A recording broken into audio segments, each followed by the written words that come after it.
wanted to just tell you a couple things about the Vought House, give you some background and some, just to what this site is. And I call it 4 things you should know about the Vought House. I'm not sure exactly how many things I have in here, but 4 was a good number to sort of present it as.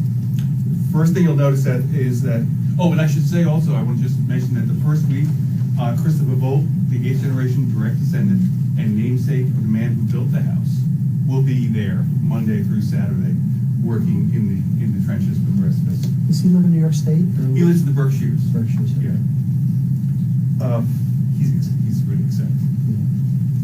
Yeah.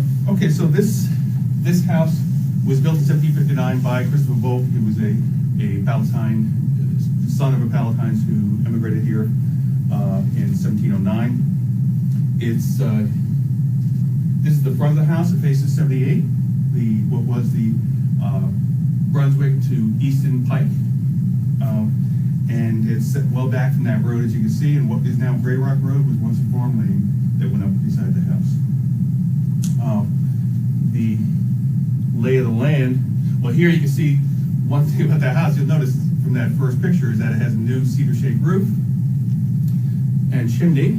We spared no expense, no small amount of effort to get this done in March and April of this year. So new cedar-shaped roof. We took off the slate roof, put cedar shape, redid the chimneys. We got permission from the New Jersey Historic Trust that holds the historic preservation easement on the house. Just last year, after the hay barn went down, the big white barn went down, we got permission to take this house back to what it looked like in 1776. It's going to be an authentic 18th century stone colonial house, right? So the next stage in this process will be taking off the white stucco to reveal the stone, right? So it's going to be really, really quite remarkable. So taking off the 2-story front porch that was there was part of this process. That's pretty much what it would look like in 1759 when it was built. That's a drawing by Margulies. You see the front porch. You'll notice that if you look at the house, there's 2 timbers that are coming out from the floor that would have supported that small porch and a door that went back into the kitchen. This is pretty much what the lay of the land was. We know that this ancillary house, or possibly ancillary house, this is what we're going to investigate. Is this, what is it, 20 by 10 by? 12 by 14. 12 by 14 foundation, right? Which is actually more over here, but in the front of the house. This is what became Grey Rock Road, this farm lane. This barn is where the school driveway is now, right? School driveway came down, comes across. The big hay barn that was late 19th century hay barn that came down was over here. The Township Middle School is over here. There's a stream here that we hope to, there's a little dam there. We're going to put some slats in and see if we can't get a little water to maybe wash some artifacts with that. This is the pad where the wagon shed was. That pad's still there, has some stones on it. And this is where we're going to be working with the archaeology roughly. All right, so this was a farm that stretched from here. Thomas Jones was their neighbor on one side, and Jones's Tavern is still there on Beaver Avenue, near Belvedere Avenue, and between Belvedere and the State Highway Department. This stretched all the way across the south branch of the Raritan River, and where the dam is today, where the bread mill is, and the art museum, that stretched all the way over to there, and north all the way to the Union Iron Works. That was the 285 acres originally, then an additional 200 acres that they bought just before the start of the Revolutionary War. That brought them up to where the Union Iron Works is.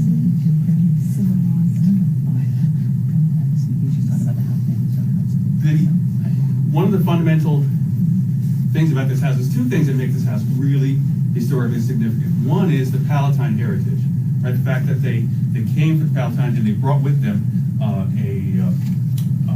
their culture and heritage, and that's embodied in the house. And you can see that in these watle and daub style decorative plaster ceilings that we have.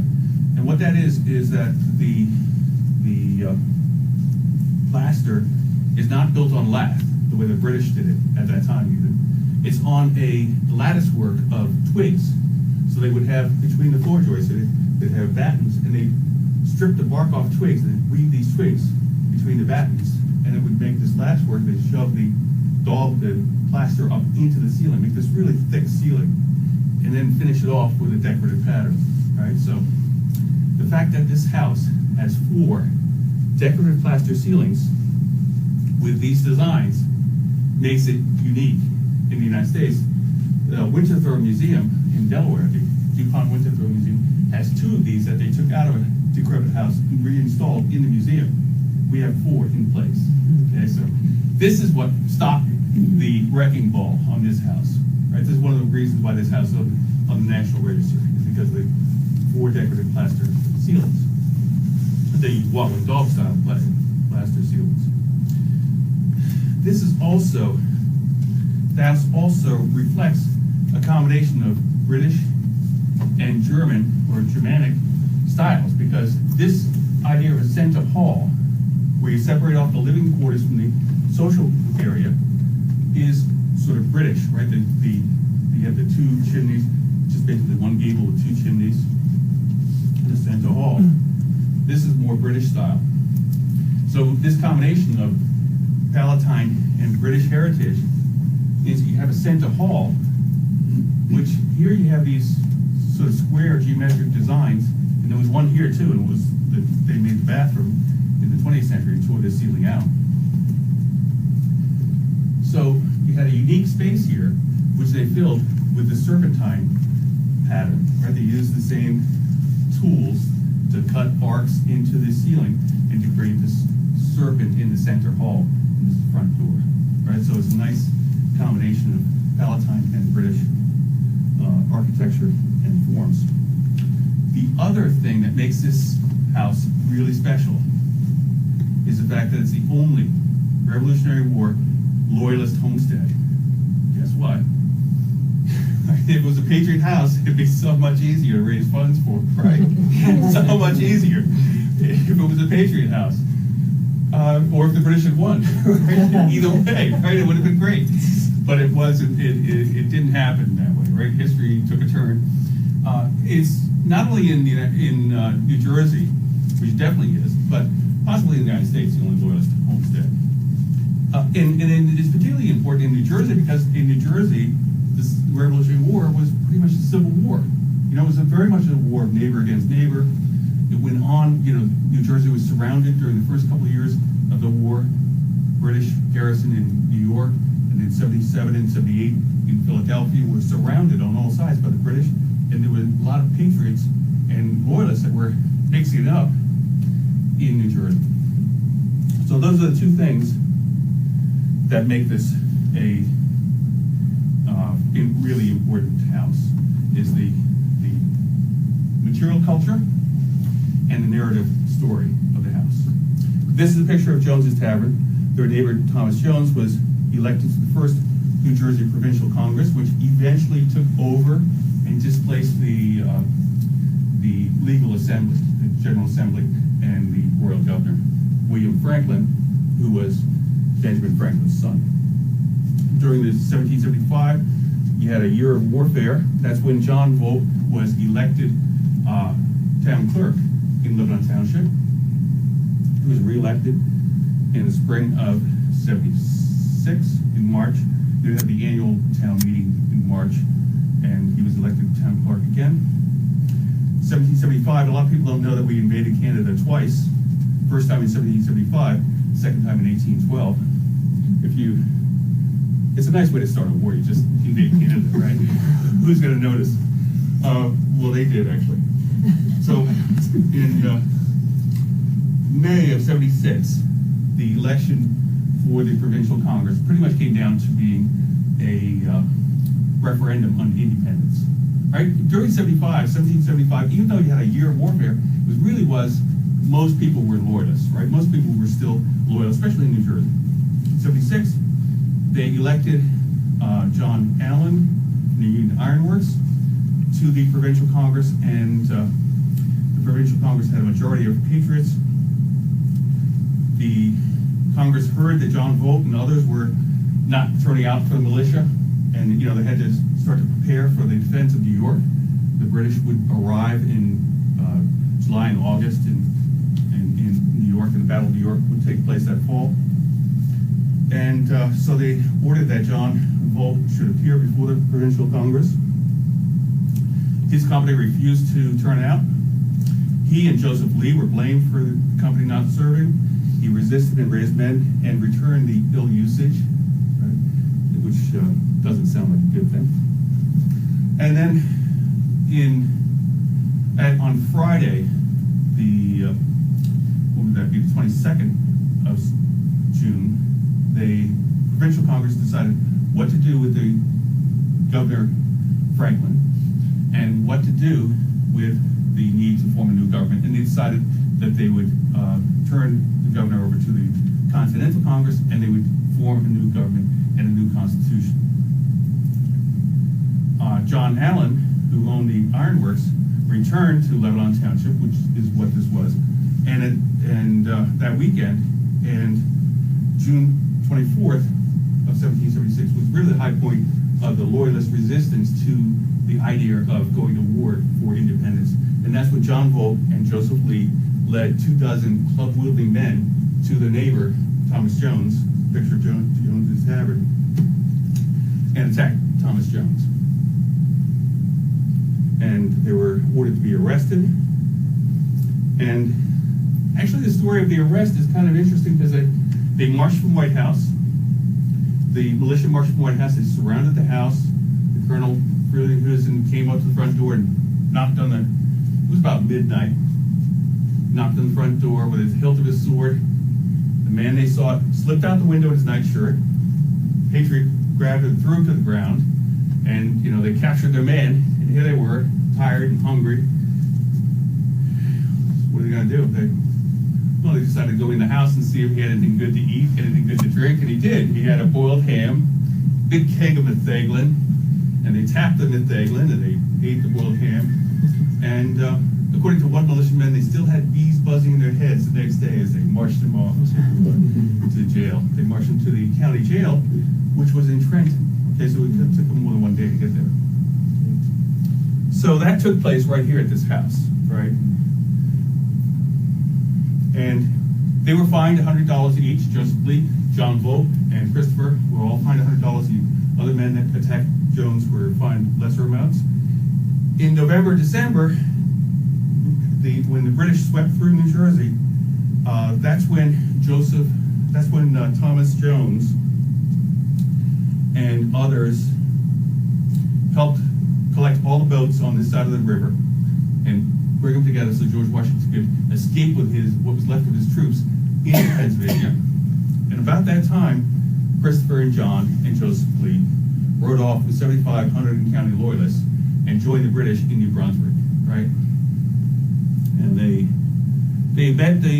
militia came out and turned out, and they had a little skirmish on the way, but most of them made it to New Brunswick, and they fought in uniform in the 6th Battalion, New Jersey Volunteers. That is nice green uniforms the next year. So Captain Joseph Lee from the Ironworks and John Vought was his lieutenant. And then John became a captain during the war. And Mary and Cornelia, who were left back on the farm, while the area after Washington, Washington crossed the Delaware in December, Christmas Day, the next day attacked in Trenton, turned the tide of the war. The British retreated, left all of their posts in New Jersey, and so most of New Jersey then was under Patriot control. Meanwhile, their husbands were off fighting with the New Jersey Volunteers, basically on Staten Island.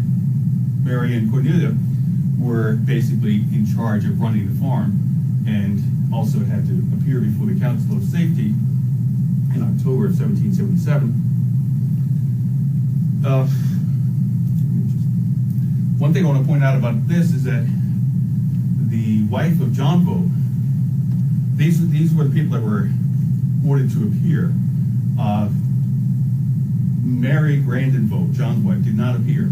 And I believe that she and the 2 slaves that the Vought family had went with her earlier in 77 to join John in Staten Island, right? And so, because they were probably not with Christopher and John when they rode off to join the British in 76. They certainly went with on the farm in June of 78 when the movable property was sold. So it makes sense that they had gone with Mary Grandin, who did not appear before the Council of Safety, when she joined John on Staten Island. We know she was definitely on Staten Island the next year. In June of 1778, their property was confiscated, all but the real estate, and it was sold off. And Philip Grandin, who was Mary Grandin, John's wife's father, and Cornelia, Christopher's wife, her son from her first marriage, Henry Traphagen, they bought a number of the pigs and hogs and calves so that she had ham and milk. And Henry Traphagen rented the farm, so she stayed there for the next year. In 79, the legislature passed a bill of attainder that said that loyalists who had joined the British were traitors, and once they were declared traitors, they could seize the property, and they sold the property. The farm was sold off in 1779, right? And Cornelia stayed in Hunterdon County, traveled to Staten Island, and during the rest of the year of the war.